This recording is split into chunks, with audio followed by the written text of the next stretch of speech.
इस सवाल में देखो, 1 सेंटीमीटर व्यास वाली 8 सेंटीमीटर लंबी तांबे की छड़ का आयतन ज्ञात कीजिए। ठीक है, और ये 2 नंबर का प्रश्न है। कितने नंबर का प्रश्न है? 2 नंबर का। और मान के चलो पूरे पूरे चांस है इसके इस बार पेपर में आने के, इस सवाल के।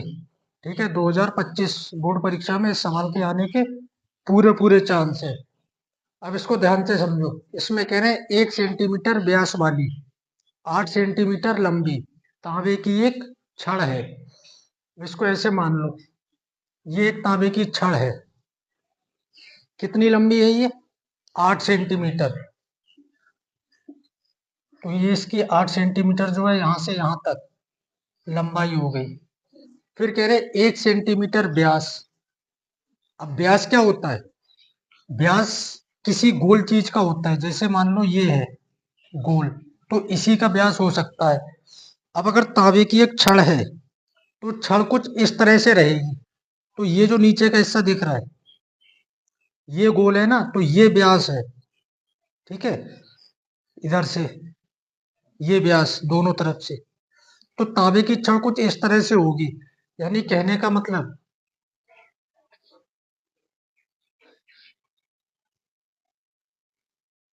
ये इस तरह से एक छड़ होगी, और जो इसका व्यास होगा, व्यास होता है यहाँ से यहाँ तक। यानी ये पूरा कितना है? 1 सेंटीमीटर। अब अगर इसका व्यास 1 सेंटीमीटर है तो व्यास को लिखते हैं डी। तो आर क्या होता है? व्यास का आधा। ये पूरा व्यास, तो आर मतलब त्रिज्या, त्रिज्या इसकी आधी हो जाएगी। एक और आधा करने के लिए बटे में 2 लगा देंगे। और जब 1 को 2 से भाग करेंगे तो क्या आएगा? पॉइंट लगा के 0 बढ़ाओ, 2 पंजे 10, यानी 0.5 सेंटीमीटर। तो 1 का आधा आधा सेंटीमीटर ही होगा। अब एक चीज ये दे रखी लंबाई। अब ये जो छड़ है, ये छड़ को मैंने इस तरह से बताया। ठीक, अब इसको ऐसे खड़ा कर लो तो ये क्या बन गया? ये बेलन बन गया। ठीक है, ये क्या बन गया? बेलन, यानी सिलेंडर। इंग्लिश में क्या बोलेंगे इसको? सिलेंडर। तो ये अभी जो इस तरह से है, जब इसको खड़ा करेंगे तो ये जो लंबाई है, ये जो लंबाई है खड़े करने पे ये ऐसे बन जाएगी। तो ये क्या बन जाएगी? ऊंचाई। और एक चीज याद रखना, बेलन में लंबाई का कोई काम नहीं है। बेलन में क्या होती है?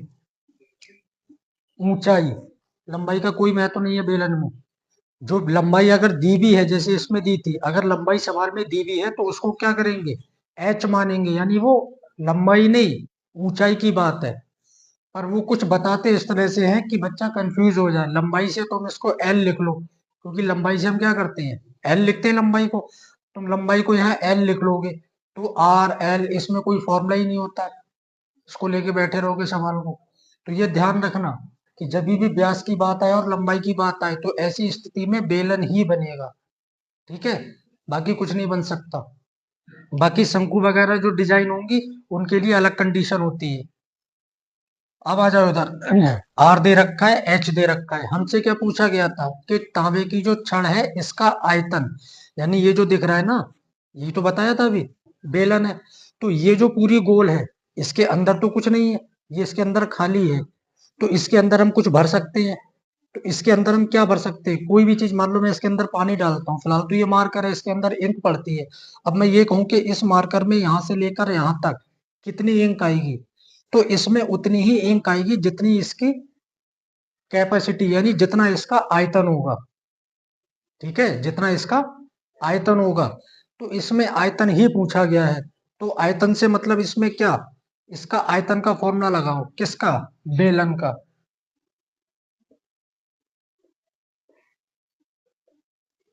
आयतन का फॉर्मूला याद होना चाहिए। क्या होता है? पाई आर स्क्वायर एच। अभी पाई की वैल्यू क्या है? स्टैंडर्ड होती है 22/7। तो पाई का मान तो यहां लगाओगे 22/7। अब ध्यान से देखो, आर की वैल्यू क्या है? 0.5। पर इसके बाद है क्या? ये आर स्क्वायर, यानी 2 बार लगेगा स्क्वायर है तो। और इधर h की वैल्यू कितनी है, ये 8, तो यहाँ लगा दोगे 8। अब देखो इधर 22/7, ये 5 के गुणा 5 से कर दे, सीधे यहाँ से गुणा कर देना, क्योंकि ये बड़ी संख्याएं नहीं है। अगर बड़ी संख्याएं होती तो हम पॉइंट हटा के नीचे 0 बढ़ाते, पर ये छोटी संख्याएं हैं तो एक ही साथ गुणा हो सकती है। 5 पंजे 25 और 25 अट्ठे 200, गुणा करके लिख लिया।